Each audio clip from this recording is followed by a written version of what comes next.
Joining us today is Stephen Hall, CEO at Hexagon Energy Materials, ASX ticker HXG.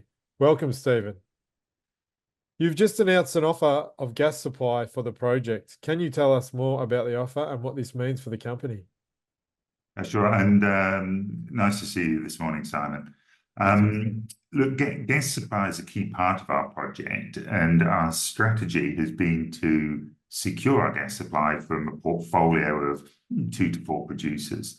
And to that end, we've been in confidential discussions with several existing producers over recent months, and we've just announced that we've received an indication of supply from Chevron. And that is to facilitate discussions with our joint objective of Chevron and Hexagon executing a gas sales and purchase agreement by September next year, 2025. And that is to support our FID, final investment decision, which is planned for the end of 2025.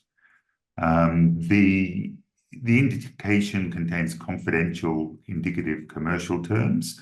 But what I can share is that it contemplates the supply of 33 terajoules a day of gas. So that's 60% of our requirements for phase one of the project.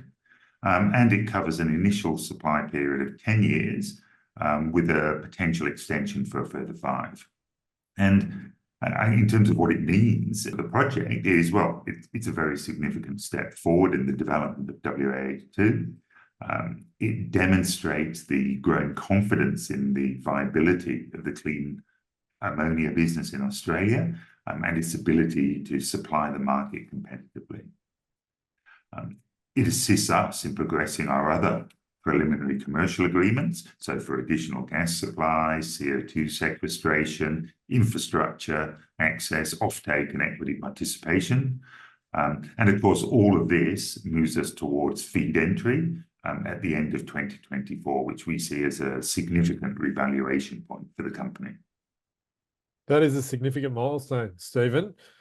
Just for those here that haven't followed the Hexagon story, maybe you could provide a quick recap of the WH2 project and what the market opportunity that you'll be trying to aim for.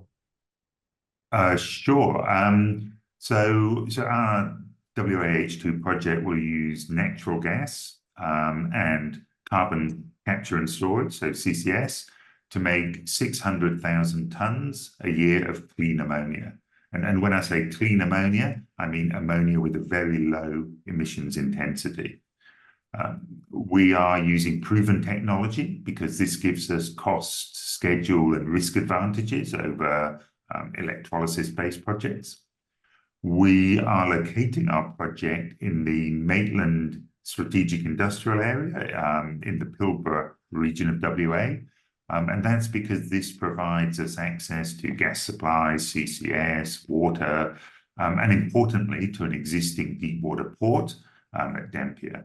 And again, all of these things are things that help to give us a competitive advantage.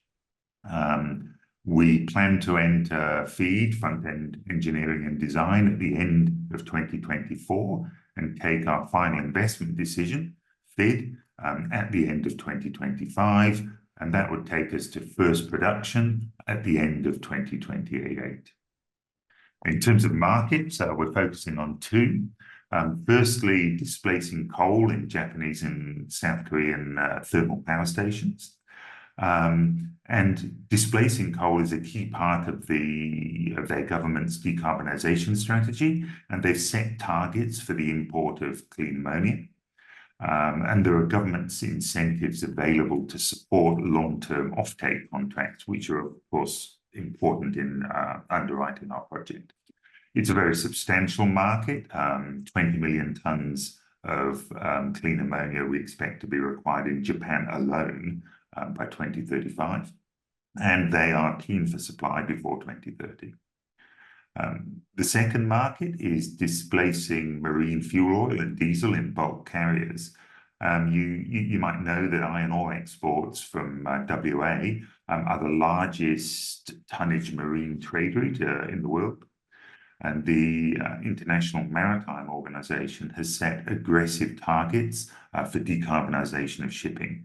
And the only way to achieve this is to use a different fuel, and ammonia is such a fuel. Clean ammonia, I should say, is such a fuel. And we can provide that fuel very efficiently, directly from our project, and avoiding the need for the ore carriers to deviate from their most efficient shipping routes. Sounds like a really interesting project, Stephen. You touched on your competitive advantage. What is the competitive landscape for clean ammonia? I mean, there's very strong demand pull. I mean, frankly, potential customers are getting desperate for a credible solution to their needs to help them decarbonize. And there is a lack of supply, particularly prior to 2030, which in 2030, of course, is a really important date for decarbonisation targets. In terms of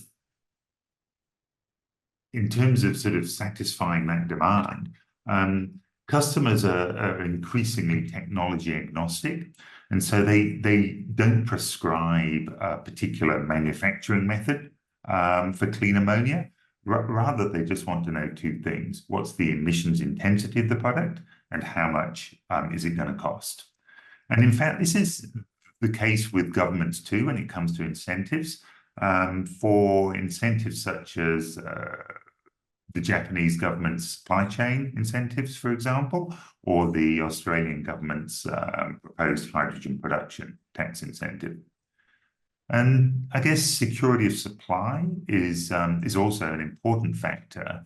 And markets like Japan are looking to build a supply portfolio. And we've had very clear feedback that Australia is seen as an important source of supply, most likely alongside the US and the Middle East. And if we then sort of focus in on Australia, WAH2 is the best place cleaner project in Australia to meet this demand. And that's because our choice of technology provides cost and schedule advantages over electrolysis-based projects. And our location means that we're the only gas-based project with access to an existing deepwater port, nearby CCS projects, and opportunities for infrastructure sharing. So we're positive about the competitive landscape. Last few months or 6 months or so, there's been a lot of press about the decline in green hydrogen and green ammonia. Do you think that impacts your project? Well, we see it as a positive for us, as it strengthens our competitive position and helps clear the playing field, if you like. To explain it, we've always understood that green or electrolysis-based hydrogen and ammonia manufacture would be significantly more expensive than our chosen technology, i.e. gas reforming with CCS. There were also issues associated with proving electrolysis technology at scale, resolving supply chain constraints, and addressing some land access concerns. And the cost gap appears to be widening, with electrolysis-based projects looking increasingly difficult to get off the ground. And you know, I think that's why you've seen some recent high-profile exits in Australia, such as Fortescue and Origin. What that means, of course, is that there are few, if any, Australian electrolysis-based projects now aiming to supply clean ammonia before 2030. And if any did, we would expect their product to be substantially more expensive than that offered by Hexagon. Stephen, we sort of touched on energy transition and clean energy in Australia. So how do you think the Hexagon project is going to benefit Australia? Well, the project could have wide-reaching benefits. It would help to establish Australia as a material exporter of clean energy to Asia, and in the process help our strategic allies in Asia to decarbonize. It would establish the Pilbara as the leading hydrogen hub in Australia with material exports before 2030. The emissions reduction associated with the shipping could really help future-proof Australia's iron ore exports. And also, we'd be establishing a new industry in Australia, not just through the manufacture of the clean ammonia, but by onshoring fuel bunkering for the bulk carriers. And that's an activity that's currently undertaken overseas. And so, all of that would create new direct and indirect jobs in the Pilbara. And I think what's really neat is it's actually not just Australia federally, if you like. The stuff I've just talked about actually helps deliver on key objectives of the Australian Commonwealth government, the WA state government, and overseas governments such as the Japanese government. Thanks, Stephen. I guess just a couple more questions from me. It's a really interesting project, quite a large project, and you obviously made a significant step just today with the Chevron announcement. Can you tell me a little bit more about the team that you've brought together to deliver this project? Sure. I mean, basically, so for myself, I mean, I've got 35 years in the energy industry. I spent 28 of those at Woodside. I've got exposure across the full energy value chain and a lot of experience building new businesses. Reinhardt Madison's is an ex-boss of mine from Woodside. He's got decades of experience. Most significantly, he spent 25 years with Woodside, and about 20 years of that was leading Woodside's marketing, trading, and shipping division. And he spent many years towards the end of his career at Woodside as the executive vice president of marketing, trading, shipping. So he was on Woodside's executive committee. He was instrumental in building Woodside's LNG portfolio and the commercial and marketing negotiations that supported that, and the joint ventures with Asian counterparts that have been integral to that success. Neil Theobald. Neil is a bit like the Reinhardt of Chevron. So he worked for Chevron for many years. He led the commercial and marketing efforts on Gorgon and Wheatstone, which were Chevron's in Chevron's very early stages of exposure to LNG. And he, towards the end of his career at Chevron, he was running the gas and trading group out of Singapore. Reinhardt and Neil have very extensive networks and relationships through Asia in terms of potential customers for our product, and their relationships are complementary to each other because Woodside and Chevron had different friends in Asia. They're each actually also very familiar with the West Australian domestic gas market because they were responsible for their companies' respective domestic gas portfolios.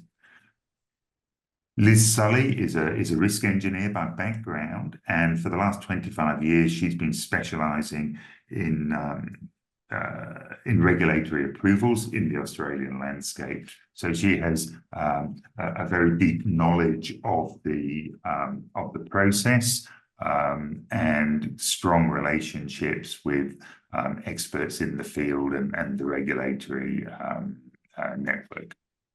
And I guess if you look at us as a collective, we've all been around the block a few times, I suppose, to put it politely, and that's by design. I mean, it's the deep and broad experience we bring, the trusted long-term relationships. We've got the confidence to back each other's judgment. And we're experienced in finding constructive solutions to the issues that we inevitably face as we try and establish a new a new business such as clean ammonia. And of course, it won't be lost on you that this new business looks very much like the LNG business looked like 40 years ago. Yeah, it certainly does, and hopefully it continues to expand. So, what are the next steps for the company, Stephen? Well, we've said for a while that providing a pragmatic solution to the energy transition through our WAH2 project is the company's primary focus, and that our legacy mineral assets are now considered non-core.